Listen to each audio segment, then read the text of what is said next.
Les invito a que abramos la Biblia en Romanos 16, versículos del 17 al 27. Son 10 versículos que vamos a estar leyendo en conjunto. Y dice así en la versión Reina Valera del 60: Mas os ruego, hermanos, que os fijéis en los que causan divisiones y tropiezos en contra de la doctrina que vosotros habéis aprendido, y que os apartéis de ellos, porque tales personas no sirven al Señor Jesucristo, sino a sus propios vientres, y con suaves palabras y lisonjas engañan los corazones ingenuos. Porque vuestra obediencia ha venido a ser notoria a todos, así que me gozo de vosotros, pero quiero que seáis sabios para el bien e ingenuos para el mal. Y el Dios de paz aplastará en breve a Satanás bajo vuestros pies. La gracia de nuestro Señor Jesucristo sea con vosotros. Os saludan Timoteo, mi colaborador, y Lucio, Jasón, Sosípater, mis parientes. Yo, Tercio, que escribo la epístola, os saludo en el Señor. Os saluda Gayo, hospedador mío, y de toda la iglesia. Os saluda Erasto, tesorero de la ciudad, y el hermano Cuarto. La gracia del Señor Jesucristo sea con vosotros. Amén. Y al que puede confirmaros, según mi evangelio y la predicación de Jesucristo, según la revelación del misterio que se ha mantenido oculto desde tiempos eternos, pero que ha sido manifestado ahora, y que por las escrituras de los profetas, según el mandamiento del Dios eterno, se ha dado a conocer a todas las gentes para que obedezcan a la fe. Al único y sabio Dios, sea gloria mediante Jesucristo para siempre. Amén. Padre poderoso, gracias. Gracias por permitirnos llegar hasta este punto, Señor. Gracias por la revelación de tu evangelio. Gracias, Señor, por mostrarnos a través de esta carta, Dios mío, las verdades que tú quieres que nosotros aprendamos y atesoremos. Señor, yo no soy digno de estar aquí, pero tú te complaces en usar vasijas de barro para tus obras. Así que te ruego, Señor, que en la medida de lo posible podamos, Señor, entender, atesorar, comprender, Señor, las verdades que tú nos has dado desde hace milenios. En el nombre poderoso de Jesús te pedimos esto. Amén. Bien. Este mundo está lleno de religiones y creencias diversas por muchas personas que intentan seguir dioses o crean su propio Dios creyendo que es el Dios que habla la Biblia. Sin embargo, el Dios de la Biblia no es un Dios más dentro de este grupo de dioses. El único y supremo, incomparable en sabiduría, poder y amor, es uno solo, y es nuestro Dios, el Dios de la Biblia. Ninguna otra religión presenta un Dios que sea infinito y personal, justo pero misericordioso, eterno pero cercano.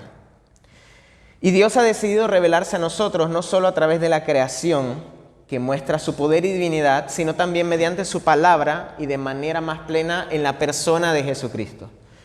Ahora, a través de la revelación que Él nos ha dado, que está plasmada en su palabra, podemos conocerlo más, pero ese conocimiento trae también advertencias con las cuales Pablo inició el final de esta carta.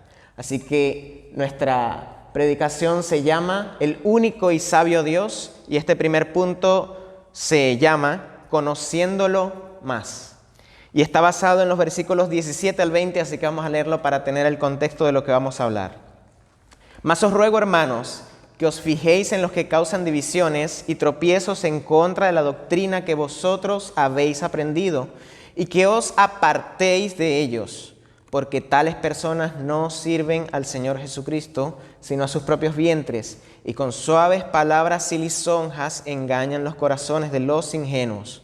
Porque vuestra obediencia ha venido a ser notoria a todos, así que me gozo de vosotros, pero quiero que seáis sabios para el bien e ingenuos para el mal, y el Dios de paz aplastará en breve a Satanás bajo vuestros pies. La gracia del Señor Jesucristo sea con todos vosotros.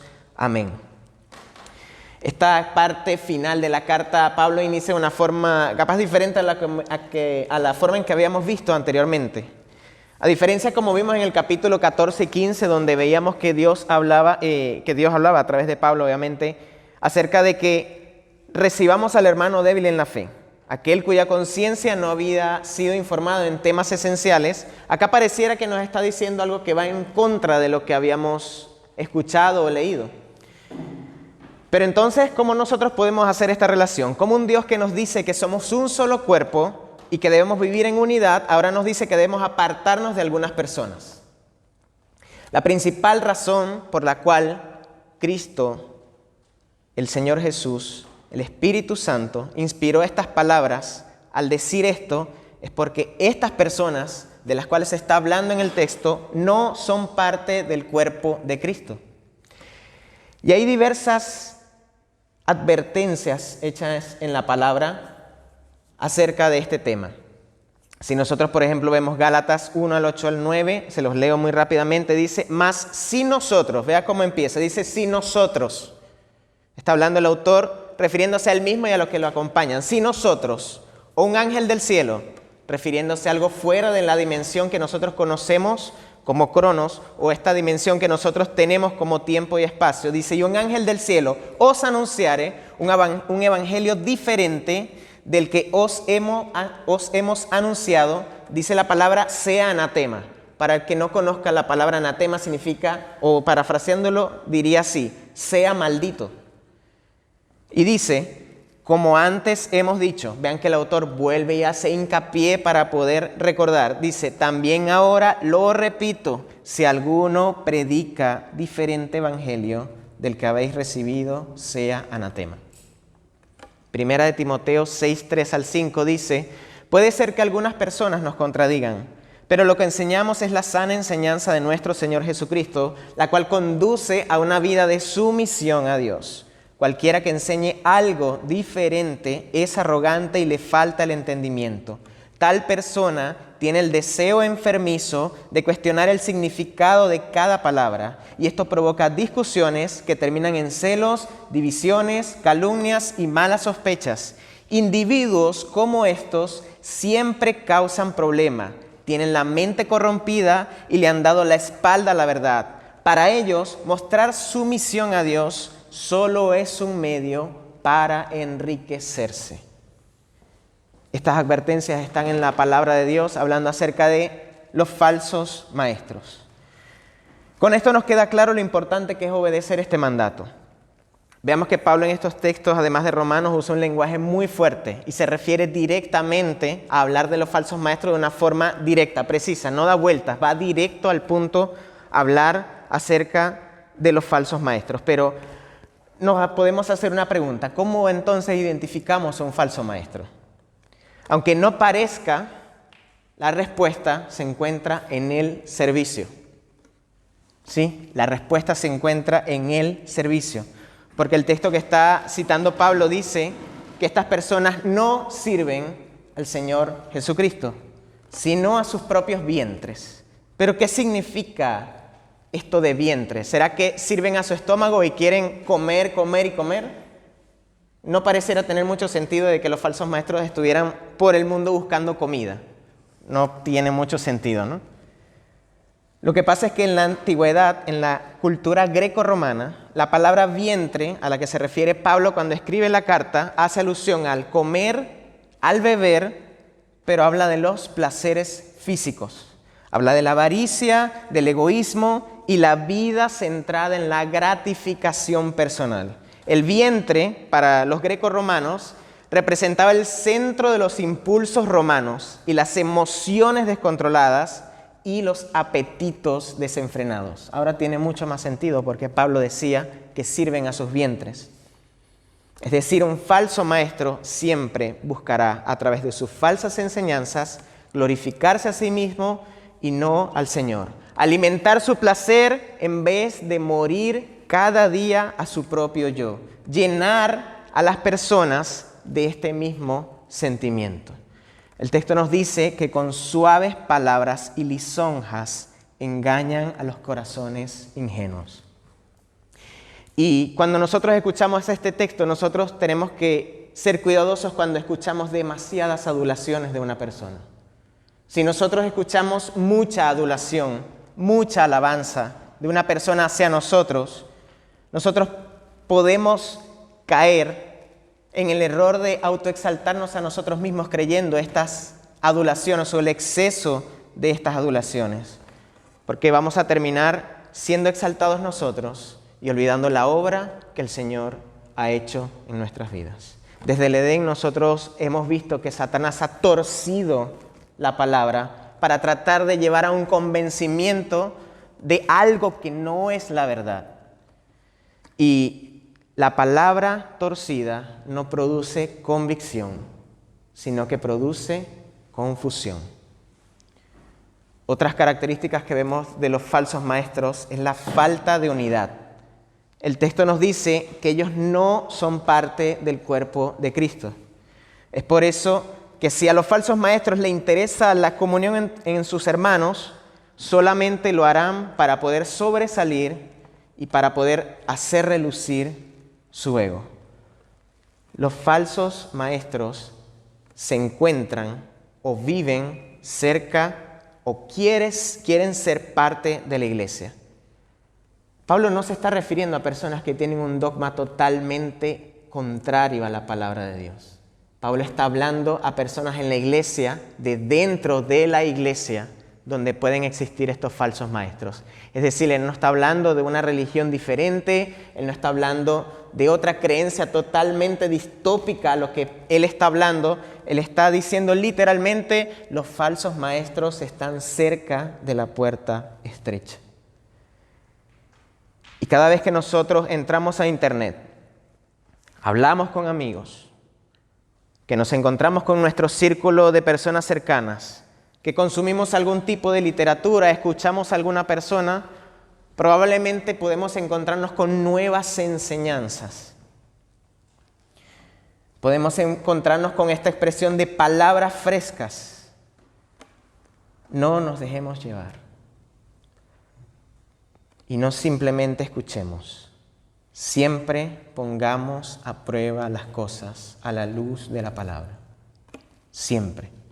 Así sea desde este púlpito, así sea desde el que está allá, así sea donde sea que estemos. Siempre que escuchemos la palabra de Dios, recordemos que el humano no puede transformar vidas. Es solo la palabra de Dios la que tiene poder. Hay una metáfora bastante famosa y que se sabe acerca de los joyeros.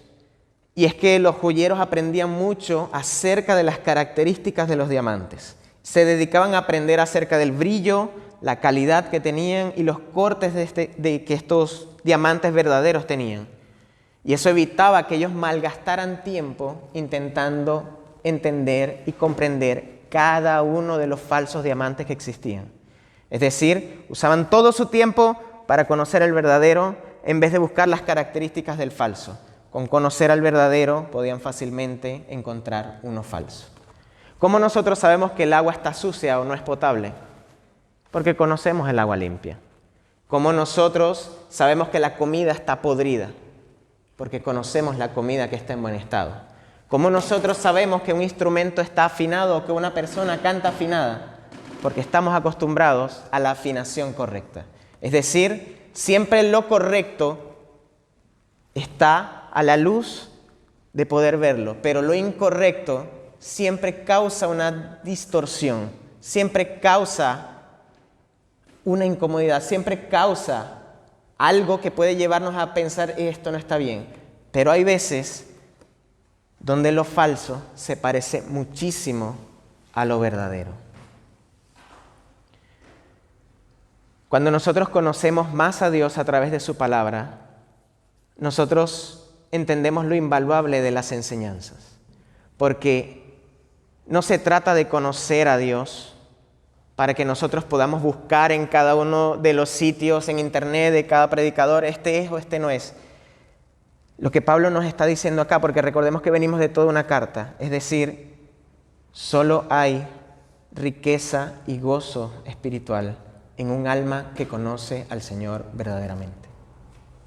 Solo hay gozo en el Señor, solo a través de conocerlo. Cuando nosotros decidimos dar un paso y dar cabida a los falsos maestros, nosotros no lo vemos así, pero realmente la Biblia nos lo está diciendo de esta manera. Nosotros preferimos la basura en vez de la riqueza. Nosotros preferimos la enseñanza enferma en vez de la sana enseñanza. Solo la sana doctrina produce salud espiritual y crecimiento espiritual. Por eso se llama sana doctrina. Si las enseñanzas que tú estás siguiendo no están provocando crecimiento espiritual ni salud espiritual, o tú no quieres seguir esas enseñanzas, o no estás recibiendo sana doctrina. Una de dos, pero no hay más. O tú no quieres escuchar estas enseñanzas, o no las estás recibiendo. Nosotros tenemos que ver que Pablo está elogiando la obediencia de los cristianos en Roma. Y le pide algo importante que aplica para todos nosotros. De hecho, aplica para todas las iglesias del mundo.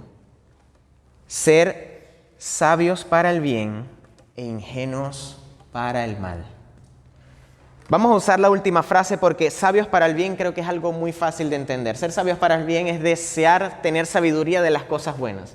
Es amar lo bueno, es desear lo bueno y eso es únicamente el Señor. Pero ¿cómo sería ingenuos para el mal? La palabra que se usa allí también se puede referir como ignorantes para el mal. Y Pablo lo que está diciendo en el marco de esta advertencia de los falsos maestros es: no pierdas tiempo en aprender la maldad para evitarla. Deleítate y gózate en la verdad que el Señor te da.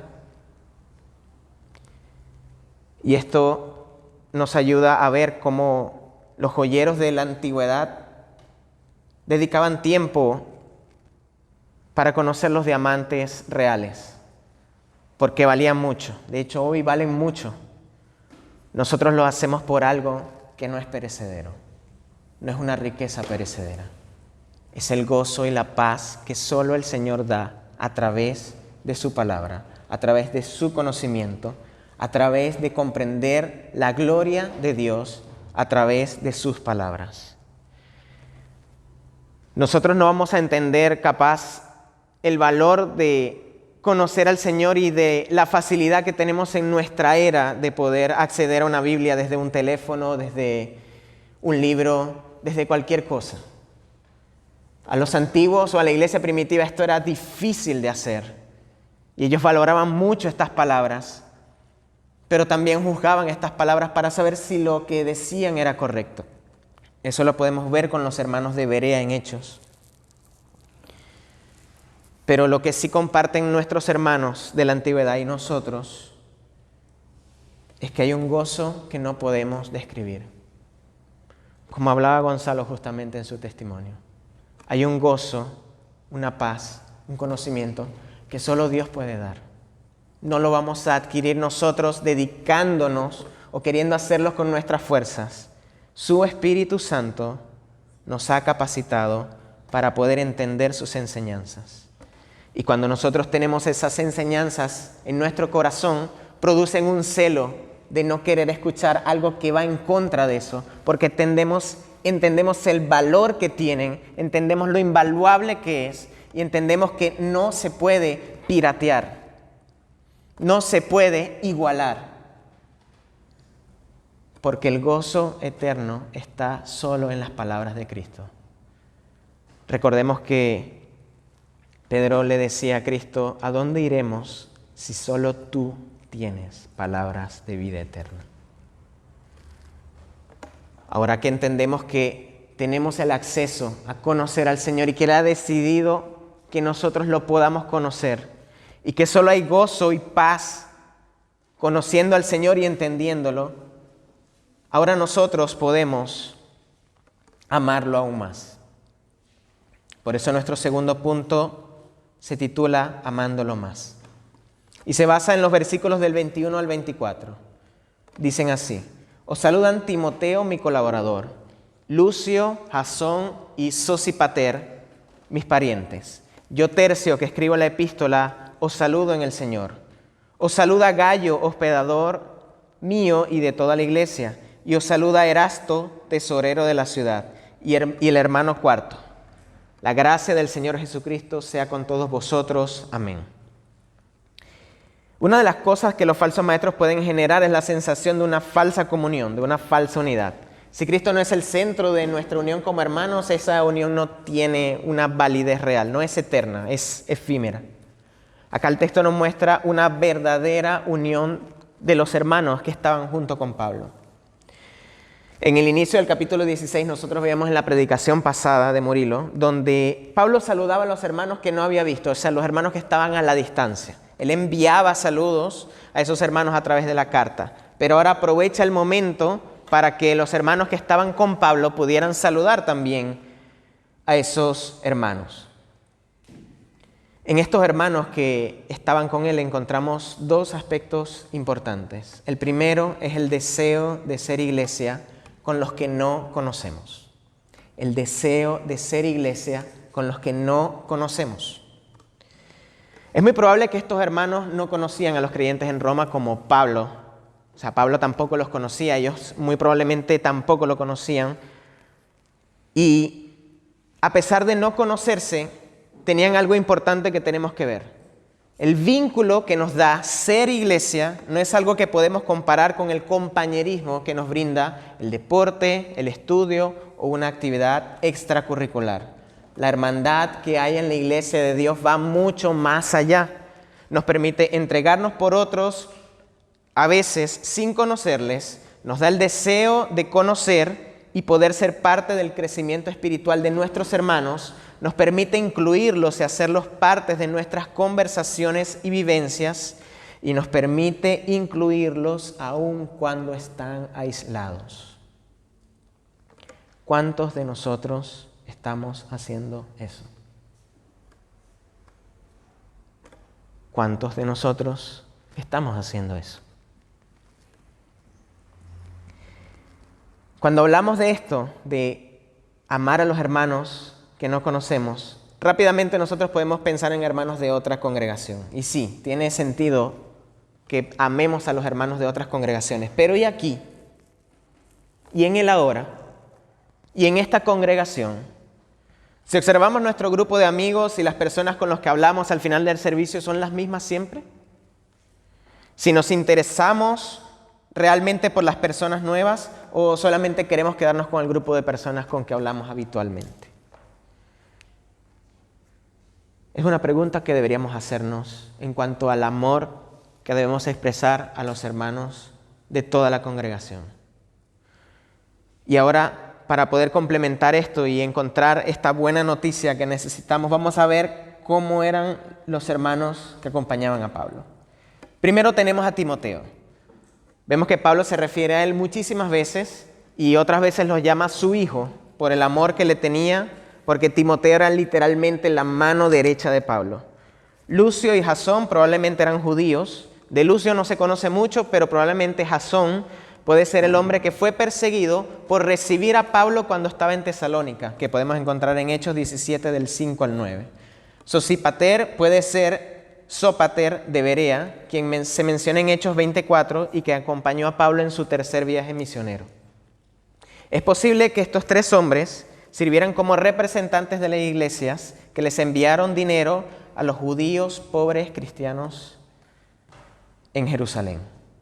De Tercio se conoce que fue quien, por así decirlo, el que recibía el dictado de Pablo mientras Pablo dictaba la carta. Es decir, él iba escribiendo. Esto era algo que se hacía comúnmente en la antigüedad.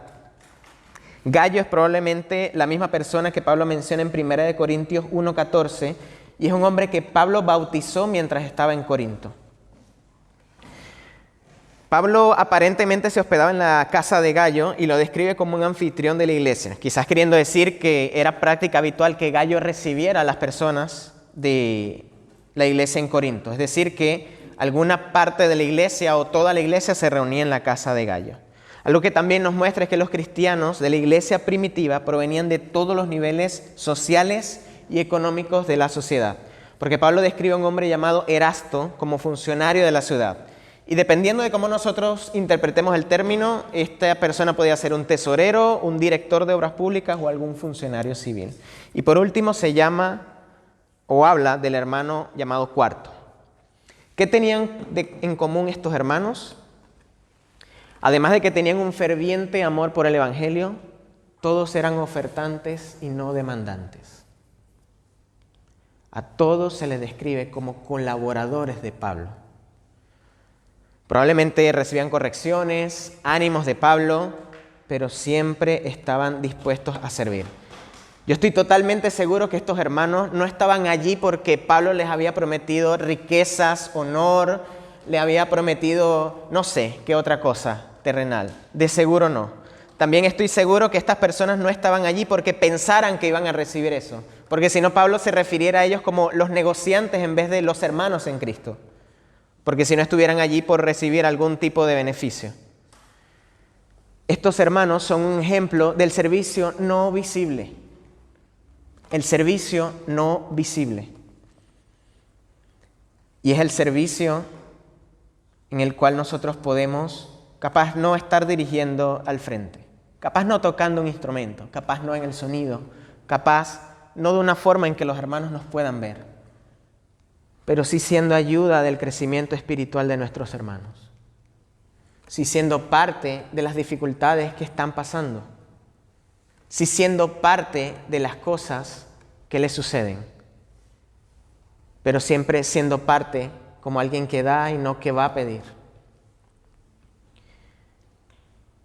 Porque algo que tenían estos hermanos es que ellos realmente lo estaban entregando todo. Recordemos el contexto en que se encuentra Pablo, donde él es perseguido por los judíos y luego es perseguido también por los romanos. Como desean morirlo estas personas, muy probablemente las personas que estaban en Roma eran perseguidas solo por recibir la carta. Imagínense en lo que estaban con Pablo en Corinto en este momento en donde estaba escribiéndose la carta. Era más fuerte aún porque si encontraban a Pablo, los encontraban a todos. Y de seguro los mataban a todos. Y ellos sabían esto. Aún un funcionario del gobierno local era parte porque no le importaba. Entonces, es algo que nosotros tenemos que aprender porque la comunión en la iglesia de Cristo no es algo opcional. No es algo que podamos decir, yo quiero tener comunión y mañana no quiero. No, la comunión no es algo opcional en la iglesia de Cristo. Es la regla. Si nosotros vemos la vida de Pablo, Pablo es el misionero más influyente de la historia. Y con esto estoy remitiendo a la segunda parte o el segundo punto que podemos ver en estos hermanos, donde no existen solitarios en el cuerpo de Cristo. No existen solitarios dentro del cuerpo de Cristo. Sin lugar a dudas, Pablo puede ser el misionero más influyente de la historia. Pablo experimentó cosas que nosotros ni siquiera vamos a experimentar, porque la Biblia dice que él vio a Cristo, él fue llevado al tercer cielo, hizo prodigios y milagros, sufrió por causa del Evangelio y entregó su vida por el Evangelio hasta la muerte. Con todo esto, Pablo nunca estuvo solo, porque siempre estaba acompañado de alguien o siempre escribía a alguien de otra iglesia, de otra congregación. Y es que nosotros tenemos que entender que no existe una élite de hermanos que trabajan solos porque así trabajan mejor. Si nosotros queremos ver un ejemplo mucho más grande y un ejemplo que no se puede igualar, es Cristo. Y es que nosotros tenemos que entender que la comunión no es algo que nos pesa hacer cuando nosotros somos creyentes. La comunión es algo que nosotros amamos hacer porque fuimos transformados. Vamos a ver unos pasajes, no le voy a decir los pasajes, si usted los quiere, al final me puede pedir cada una de las citas, pero yo voy a ir diciendo el pasaje y ustedes van a ver cómo la palabra nos enseña el deseo de Cristo por tener comunión con humanos, con mortales. Vean lo que dice. Y estableció 12 para que estuvieran con él y para enviarlos a predicar. Otro texto dice, ya nos llamaré siervos porque el siervo no sabe lo que hace su Señor, pero ahora los llamaré amigos porque todas las cosas que oí de mi Padre os las he dado a conocer.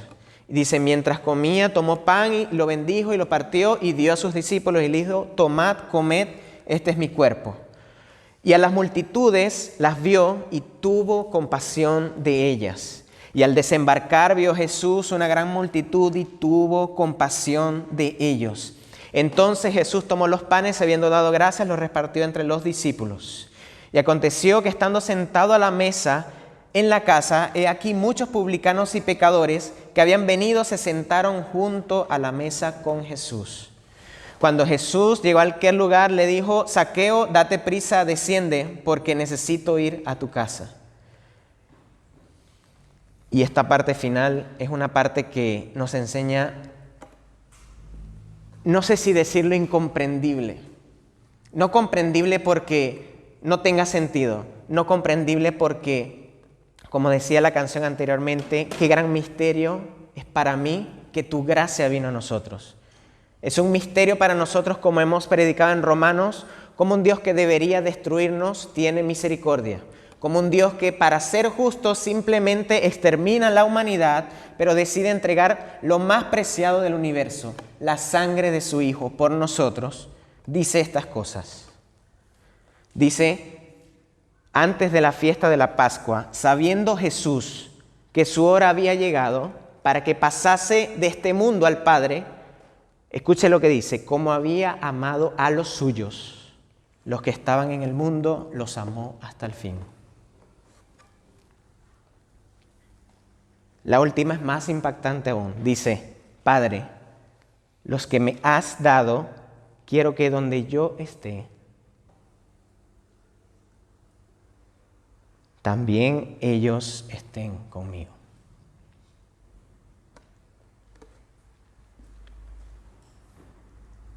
De la mayoría que estamos acá sabemos que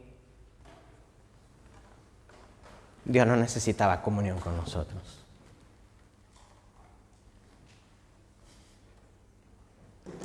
¿En qué le beneficiaba al Señor estar con nosotros?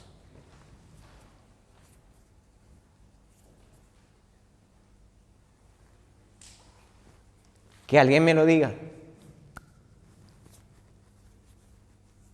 ¿Había un beneficio que el Hijo de Dios tuviera comunión con los seres humanos?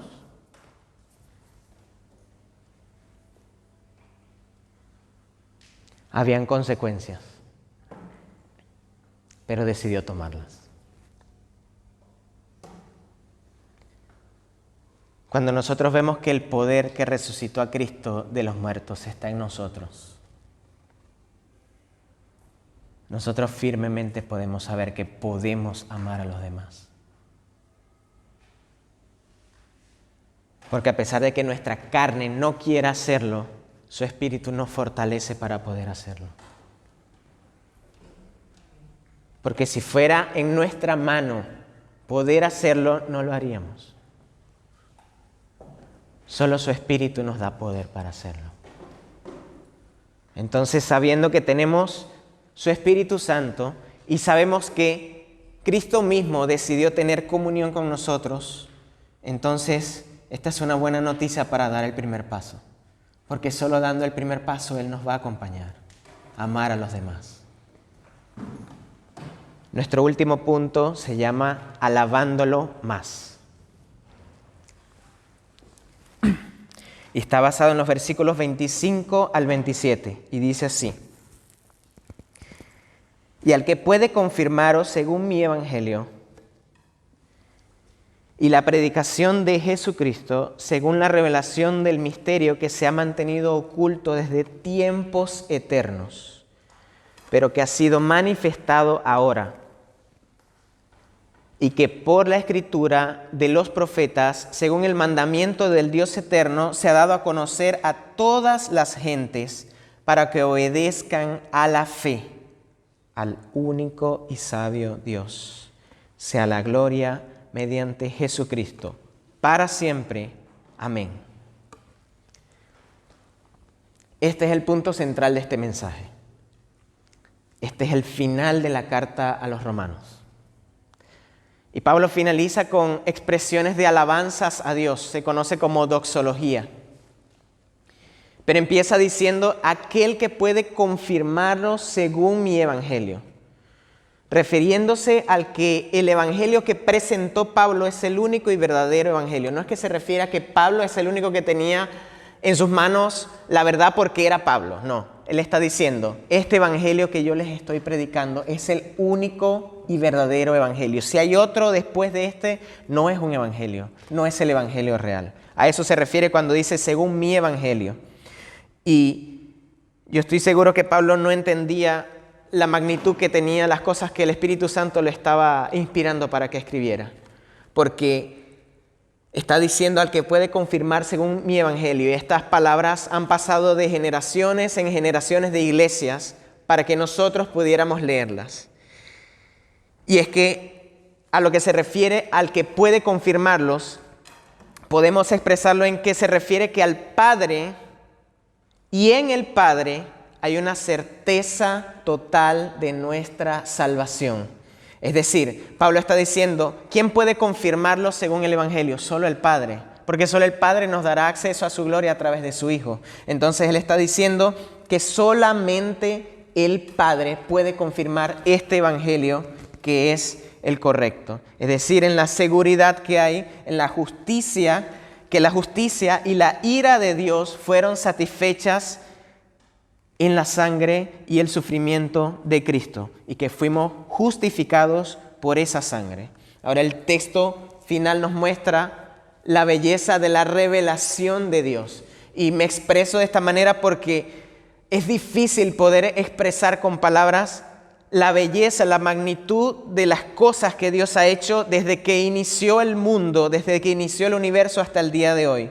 Porque los textos que siguen abajo dicen o nos hacen entender que progresivamente Dios fue mostrando su evangelio al pasar los siglos. Es decir, los antiguos, Abraham, ellos no podían comprender a cabalidad lo que era el evangelio en sí, pero ellos por fe fueron justificados. Es decir, obtuvieron gracia a través de la fe.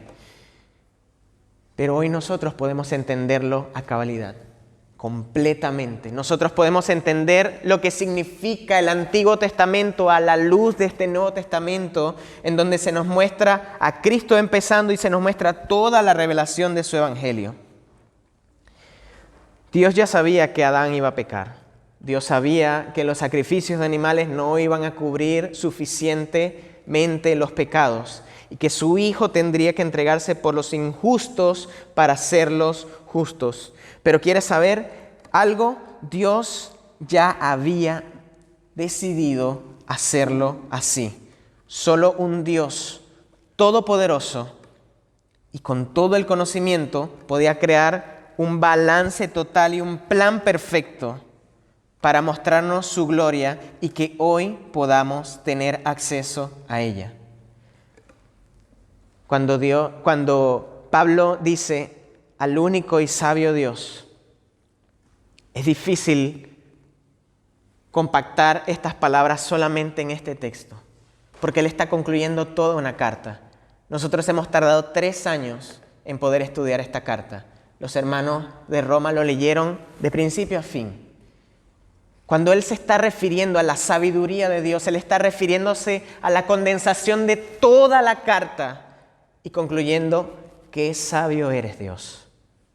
La sabiduría de Dios en la enseñanza de su evangelio a través de esta carta nos enseñó en el capítulo 1 la condición del ser humano, como el evangelio es el poder de Dios para salvación. En el capítulo 2, el juicio justo de Dios. Como todos los seres humanos seremos juzgados por Dios por nuestras obras. En el capítulo 3, la justicia por la fe. Como todos hemos pecado y estamos destituidos de la gloria de Dios, pero somos justificados gratuitamente por la gracia mediante la fe en Cristo. El capítulo 4 nos muestra cómo Abraham es presentado como un ejemplo de fe y cómo fue justificado antes que la ley existiera y la circuncisión, mostrándonos que la fe, que la salvación es por fe y no por obras. En el capítulo 5 nos muestra la esperanza en Cristo.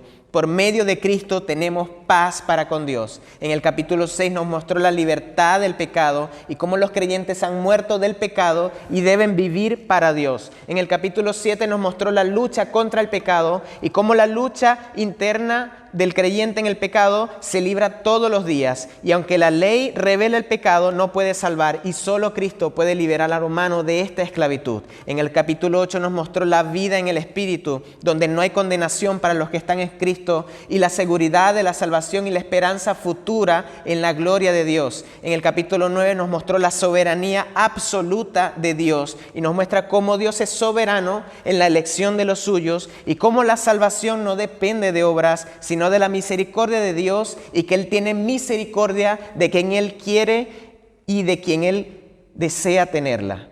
El capítulo 10 nos muestra la fe y la salvación. La salvación solo viene por fe y esta se produce al escuchar la palabra de Dios.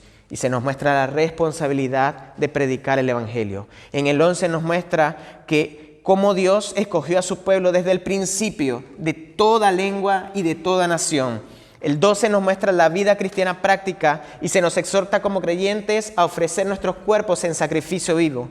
El 13 nos muestra las autoridades y el amor y cómo los creyentes debemos someternos a las autoridades porque están establecidas por Dios. En el 14 nos muestra la libertad cristiana y Pablo nos enseña la tolerancia y aceptación entre los creyentes en asuntos de conciencia, recordando que todo siempre debe hacerse para la gloria de Dios. En el capítulo 15 nos muestra la unidad y la misión y se nos llama a vivir en unidad, recordando que Cristo vino para todos.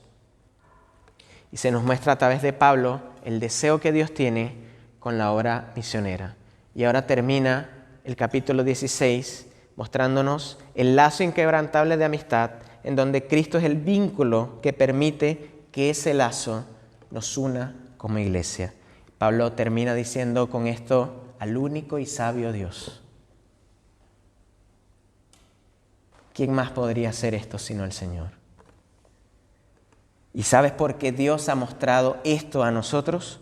¿Por qué Dios ha decidido hacer esto con nosotros? Por su gloria.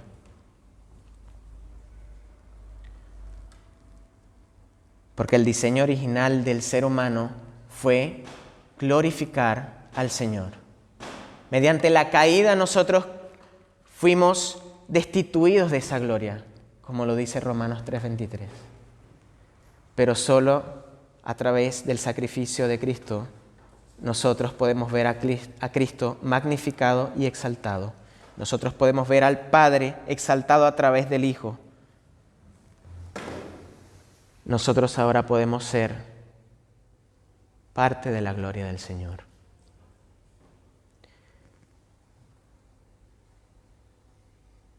Cuando nosotros entendemos la magnitud de la gloria del Señor y que no hay otra cosa más grande que eso, nosotros entendemos que solo nos vemos beneficiados cuando nosotros podemos ver la gloria del Señor. Jesucristo fue ese medio para que nosotros pudiéramos acercarnos a la gloria del Señor. Y es increíble porque a través del sacrificio de Cristo lo que nosotros podemos no solamente tener paz para con Dios, no solamente tener salvación, no solamente tener una vida con el Señor por siempre y para siempre. Nosotros tenemos acceso a alabarle por siempre y para siempre. Porque solo el Señor es digno de ser alabado. No nuestras vidas, no lo que somos, solo el Señor es digno de ser alabado. Como vemos en la imagen, la cruz es el símbolo que nos recuerda que podemos contemplar la gloria de Dios nuevamente. Algo de seguro es que Adán hubiera querido no pecar para poder presenciar la gloria de Dios todos los días. Entonces vino Cristo y con el símbolo de la cruz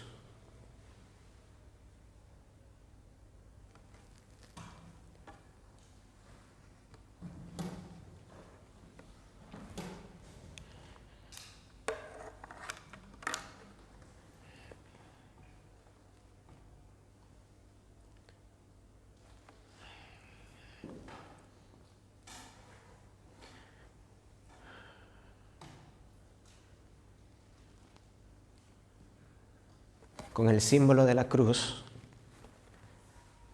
nos muestra los brazos abiertos del Padre.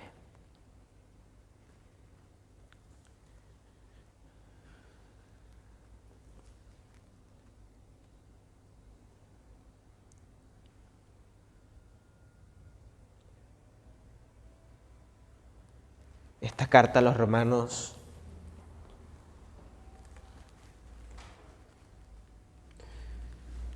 no solo nos muestra que Dios es un Dios justo, porque prefirió que el inocente padeciera la crueldad del pecado para que los pecadores pudiéramos ser justificados.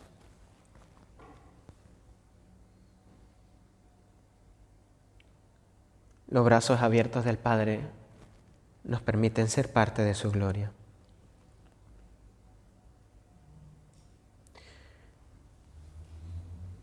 Y es muy probable que nosotros no entendamos esto hasta que tengamos cuerpos incorruptibles y podamos ver al Señor en su gloria y majestad. Pero mientras estamos acá, tenemos que saber que hay una buena noticia. Era necesario que Cristo fuera crucificado y que Él se fuera para que el Espíritu Santo viniera.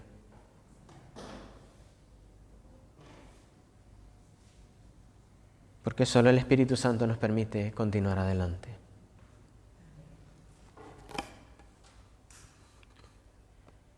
Pablo finaliza el versículo 27 de la carta a los Romanos.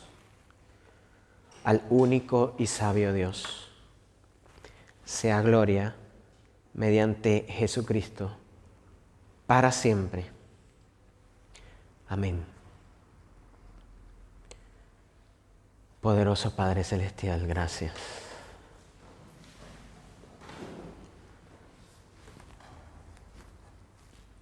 Gracias por estos 3 años, Dios.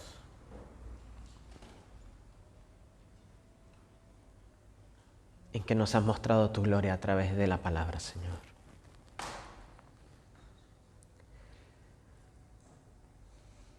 Padre, gracias. Porque a pesar de que fuimos apartados de tu gloria, Señor, tú nos traes a tu gloria de nuevo. Señor, y lo haces porque tú quieres, Dios mío. Porque tú eres soberano. Pero esa decisión solo nos beneficia a nosotros, Señor. Nosotros nos vemos beneficiados al estar en tu gloria y no queremos otra cosa más, Señor, pero es porque tú mismo abriste nuestros ojos. Es porque tú pusiste la fe en nuestro corazón, Señor. Es porque tú nos predestinaste, Señor. Es porque tú nos has santificado, Señor, y un día seremos glorificados, Señor.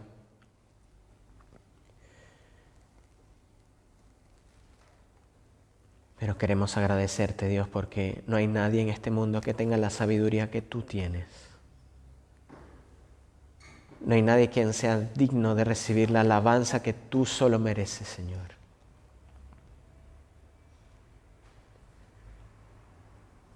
Señor, abre nuestros ojos para ver la riqueza en gloria que hay al conocerte y entenderte, Señor.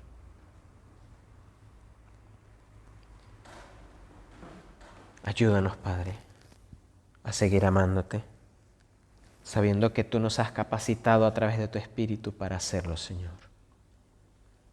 Ayúdanos, Señor, a tener celo por esta palabra, Dios, y que no seamos frágiles, Dios, en aceptar un evangelio corrompido.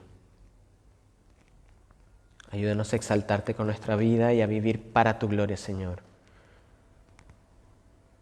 Ayúdanos, Señor, a glorificarte más. En el nombre de Jesús. Amén.